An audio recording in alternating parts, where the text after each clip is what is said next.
Hello दोस्तों, स्वागत है आप सभी का अपने YouTube चैनल एग्जाम मस्ती पर। आज हम बात करेंगे इस वीडियो में क्रैक आरआरबी एनटीपीसी एग्जाम 2020 किस प्रकार से हम एनटीपीसी परीक्षा क्रैक करेंगे, कौन सी रणनीति होगी हमारी, परीक्षा की तैयारी हम कैसे करेंगे, किन किन टॉपिक से प्रश्न पूछे जाते हैं, क्या रणनीति रहेगी हमारी इस परीक्षा में, आइए समझते हैं। एक एक पॉइंट समझते जाना है। सबसे पहला पॉइंट समझिए, हम आपको इस वीडियो में पूरा सिलेबस, एग्जाम पैटर्न और वैकेंसी के डिटेल्स बताएंगे। सबसे पहले समझिए कि रेलवे भर्ती बोर्ड आरआरबी ने NTPC non technical popular category की वैकेंसी के लिए परीक्षा की तिथि घोषित कर दी है। वो अप्रोक्स 15 दिसंबर के आसपास परीक्षा होगी आपकी एनटीपीसी की। कुल पद हमारे 35,277 हैं। कुल पद हैं, जो कुल वैकेंसी है वो 35,277 है। इस पर आवेदन कितने आए हैं? आवेदन आए हैं लगभग 1.5 करोड़। आवेदन लगभग 1.5 करोड़ आए हैं और वैकेंसी हमारी है 35,277 की। तो आप समझ सकते हैं इस परीक्षा पर बहुत बड़ा कंपटीशन होने वाला है। हम यदि बात करते हैं एग्जाम पैटर्न की, तो स्टेज 1 सीबीटी 1 में जो एग्जाम पैटर्न है वो क्या है? कुल प्रश्न पूछे जाएंगे आपसे 100। एक एक बात समझते जाना। कुल प्रश्न पूछे जाएंगे 100 और प्रत्येक सही उत्तर के लिए आपको 1 अंक दिया जाएगा और प्रत्येक 3 गलत उत्तर पर आपका 1 अंक काट लिया जाएगा। यहाँ 100 प्रश्नों में अगर हम सब्जेक्ट की बात करें तो जनरल अवेयरनेस से 40 प्रश्न पूछे जाएंगे, जिसके लिए 40 अंक प्राप्त होंगे आपको। मैथ में 30 प्रश्न पूछे जाएंगे, जिसके लिए 30 अंक मिलेंगे और रीजनिंग में 30 प्रश्न पूछे जाएंगे, जिसके लिए 30 अंक निर्धारित किए गए हैं। कुल मिला के 3 सब्जेक्ट हैं। 3 सब्जेक्ट में कुल मिला के 100 प्रश्न पूछे जाएंगे, जिसके लिए 100 अंक निर्धारित किए गए हैं।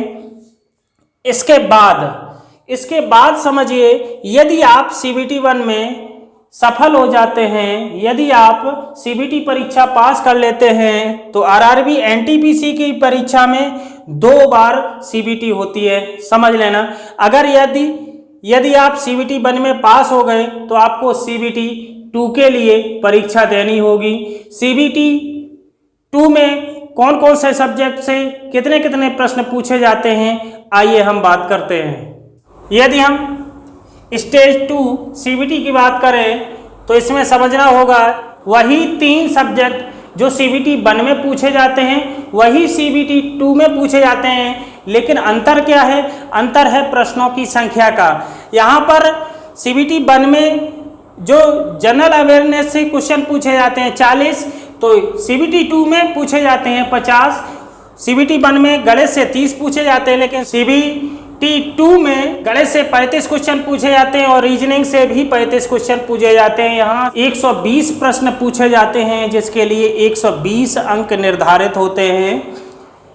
और आगे बात समझते हैं कि सीबीटी 1 और सीबीटी 2 क्वालिफाई करने वाले उम्मीदवारों को टीएसटी का मतलब टाइपिंग स्किल टेस्ट के लिए बुलाया जाएगा। जब आप सीबीटी 1 पास कर लेंगे तो आपको सीबीटी 2 के लिए बुलाया जाएगा। जब सीबीटी 1 और सीबीटी 2 दोनों पास कर लेंगे तो आपको टीएसटी के लिए बुलाया जाएगा, टाइपिंग स्किल टेस्ट के लिए बुलाया जाएगा। यहाँ पर टाइपिंग स्पीड क्या होनी चाहिए आपको? सीबीटी 2 के बाद टाइपिंग स्पीड क्या होनी चाहिए? तो समझिए, इंग्लिश टाइपिंग स्पीड चाहिए 30 शब्द 1 मिनट में, और हिंदी भाषा टाइपिंग स्पीड में चाहिए 25 शब्द 1 मिनट में। आपकी स्पीड इंग्लिश में कितनी होनी चाहिए? 1 मिनट में 30 शब्द और हिंदी में 1 मिनट में 25 शब्द। उसके बाद यहाँ पर टीएसटी के बाद आपको बुलाया जाएगा डॉक्यूमेंट वेरिफिकेशन के लिए। इसमें क्या क्या होता है समझते हैं कि सीबीटी 1, सीबीटी 2 और टीएसटी पास करने के बाद छात्रों को डॉक्यूमेंट वेरिफिकेशन के लिए बुलाया जाएगा। इसमें उनके शैक्षिक प्रमाण पत्रों की जांच होगी। किसकी जांच होगी? शैक्षिक प्रमाण पत्रों की जांच होगी। और उसके बाद अंत में आपको मेडिकल टेस्ट के लिए बुलाया जाएगा। ये तो प्रक्रिया है आपकी एनटीपीसी एग्जाम की। चलिए अब बात करते हैं क्या मेरी रणनीति रहेगी इस परीक्षा को क्रैक करने की, कौन कौन सी बातें मुझे ध्यान में रखनी होंगी इस परीक्षा को पास करने के लिए। तो आज मूल मंत्र ले लीजिए। अगर इस परीक्षा में आपको पास होना है, अच्छे नंबर प्राप्त करने हैं, तो मेरा मूल मंत्र ले लीजिए।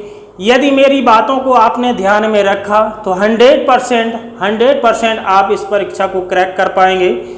कौन कौन सी वो बातें हैं, जरा उन पर फोकस करते हैं। सबसे पहली बात आपको समझनी होगी कि प्रॉपर प्लानिंग से तैयारी करें। आप इस परीक्षा की प्रॉपर प्लानिंग से तैयारी करें ताकि इस परीक्षा में आपको सफलता हासिल हो। वो क्या है प्लानिंग, समझिए। आपको 3 सब्जेक्ट से यहाँ क्वेश्चन आते हैं। यहाँ पर 3 विषयों से प्रश्न पूछे जाते हैं, जीएस और मैथ और रीजनिंग। तो आप ये समझ लीजिए, मैथ और रीजनिंग ज़्यादातर जो परीक्षार्थी होते हैं उनका गणित और रीजनिंग सभी का सही होता है। सबसे पहले आपको गणित में बेस अपना मजबूत करना होगा, गणित को 100% देने की कोशिश करना होगा। जब गणित आपका सही हो जाएगा, गणित में आपका बेस मजबूत होगा, तो आप 100% रीजनिंग को भी बेस मजबूत दे पाएंगे। जब गणित और रीजनिंग का बेस आपका मजबूत हो गया, उसके बाद आपको क्या करना है कि जीएस को बहुत मजबूत करना है।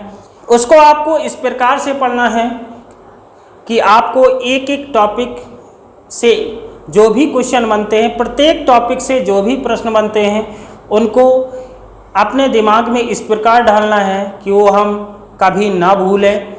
तो आपको प्रॉपर प्लानिंग से इसकी तैयारी करनी पड़ेगी। कुछ प्लानिंग हमने बता दी, कुछ प्लानिंग अपने तरफ से भी आप कर सकते हैं इस परीक्षा के लिए। दूसरा मेन पॉइंट यह है कि आप गलत उत्तर देने से बचें। परीक्षा में माइनस मार्किंग है। मान लीजिए प्रत्येक प्रश्न के लिए आपको 1 अंक दिया जाता है, सही उत्तर के लिए प्रत्येक सही उत्तर के लिए 1 अंक मिला। आपने यदि 3 क्वेश्चन गलत कर दिए, समझना मेरी बात को, अगर आपने 3 क्वेश्चन गलत कर दिए तो आपका 1 अंक काट लिया जाएगा। मतलब यह है कि अगर 3 प्रश्न आपने गलत कर दिए तो चौथा जो सही प्रश्न है वो भी आपका चला गया। मतलब 3 प्रश्न आप यदि गलत करोगे तो आपको 4 प्रश्नों की हानि होगी। तो ध्यान से समझना, ये मेरा पॉइंट समझ लीजिए कि सबसे पहले आप परीक्षा में क्या करेंगे, जो भी प्रश्न आपको अच्छी तरह से आते हैं उनको सॉल्व करेंगे। फिर भी आपकी यदि प्रश्नों की संख्या बच रही है और समय आपके बच रहा है, समय आपके पास बच रहा है, तो आप और जो क्वेश्चन जो आपको पहले नहीं आ रहे थे उन क्वेश्चनों को हल करने की कोशिश करेंगे। जहाँ तक हो सके तो गलत उत्तर देने से आप बचेंगे। ठीक है, आगे तीसरा पॉइंट समझते हैं कि गणित के लिए क्या करना होगा। जिनका बेस मजबूत नहीं है गणित में, तो गणित के लिए आप NCERT की बुक्स पढ़ेंगे। किसकी पढ़ेंगे? NCERT की बुक्स पढ़ेंगे। उनमें क्या है कि जो प्रश्न दिए जाते हैं गणित में वो आपकी NTPC परीक्षा के लिए बहुत ही लाभदायक सिद्ध होंगे। और चौथा पॉइंट यह है कि करेंट अफेयर्स पर फोकस करेंगे। करेंट अफेयर्स पर फोकस करेंगे। करेंट अफेयर्स हम कैसे तैयार करें, तो सबसे एक सरल उपाय आपके लिए बता रहे हैं। कई यूट्यूब चैनल ऐसे हैं जो सुबह डेली, जो प्रत्येक दिन सुबह 3 बजे से 6 बजे के बीच में करेंट अफेयर्स की डेली क्लास दे रहे हैं। आप किसी न किसी यूट्यूब चैनल से जुड़ जाइए। करेंट अफेयर्स की जो क्लासें चल रही हैं उनको डेली आप विधिवत तरीके से पढ़ें। हम किसी अध्यापक का नाम नहीं ले सकते। आपको जिस अध्यापक की करेंट अफेयर्स अच्छी लगती हो, जिसकी आपको समझ में आए, उसकी क्लास लेना शुरू कर दें। और कम से कम एक आप कोई किताब खरीद लें, जैसे केरल की किताब आ रही है मार्केट में, आपको उपलब्ध मिल जाएगी। केरल पब्लिकेशन की किताब है। मेरी सलाह यही है कि केरल पब्लिकेशन की जो किताब है उसमें पुराने पेपर्स दिए गए हैं, जो प्रीवियस ईयर पेपर हैं वो दिए गए हैं, उनको आप सॉल्व करें। उनमें किस प्रकार के प्रश्न पूछे जा रहे हैं वो आप अच्छी तरह से हल करते चलें। चलिए, और यहाँ पर अगला पॉइंट वही है कि पुराने पेपर सॉल्व करें। तो मैंने आपको बता दिया केरल पब्लिकेशन की किताब बहुत अच्छी है, आसानी से मार्केट में मिल भी जाएगी, ज़्यादा कॉस्टली भी नहीं है, तो आप उसको खरीद कर बहुत ही अच्छी तरह से इसकी तैयारी करेंगे। आखिरी पॉइंट क्या है कि ऑनलाइन प्रैक्टिस सेट सॉल्व करें। जो भी चैनल, जो भी ऑनलाइन क्लास दे रहे हैं, उनके जो प्रैक्टिस सेट हैं उनको सॉल्व किया करें। हमारे चैनल पर भी प्रैक्टिस सेट दिए जा रहे हैं, यदि आपको वो अच्छे लगें तो वो सॉल्व कर सकते हो आप। हम ये नहीं कहते हमारे ही अच्छे हैं, बहुत सारे ऑनलाइन क्लास दे रहे हैं अध्यापक। मैं किसी अध्यापक की बुराई नहीं करता, सभी अध्यापक अपनी जगह सही हैं, सभी अपना जो भी अनुभव है पूरा अनुभव झोंक रहे हैं। यदि आपको हमारे प्रैक्टिस सेट अच्छे लगें तो उनको सॉल्व कर सकते हैं आप। ये तो रणनीति है हमारी एनटीपीसी परीक्षा पास करने की। किस प्रकार से इस रणनीति से हम इस परीक्षा को आसानी से क्रैक कर सकेंगे, इस रणनीति से इस परीक्षा को हम आसानी से क्रैक कर सकेंगे। और जो भी मैंने जानकारियाँ दी, यदि आपको ये अच्छी लगी हों तो वीडियो को लाइक अवश्य करें। यदि हमारे चैनल पर आप नए आए हों तो चैनल को सब्सक्राइब और बेल आइकन को प्रेस अवश्य कर दें, ताकि आने वाली ऐसी ही वीडियो की नोटिफिकेशन आपको मिलती रहे। मिलते हैं ऐसी ही एक अगली वीडियो में, तब तक के लिए जय हिंद, वंदे मातरम।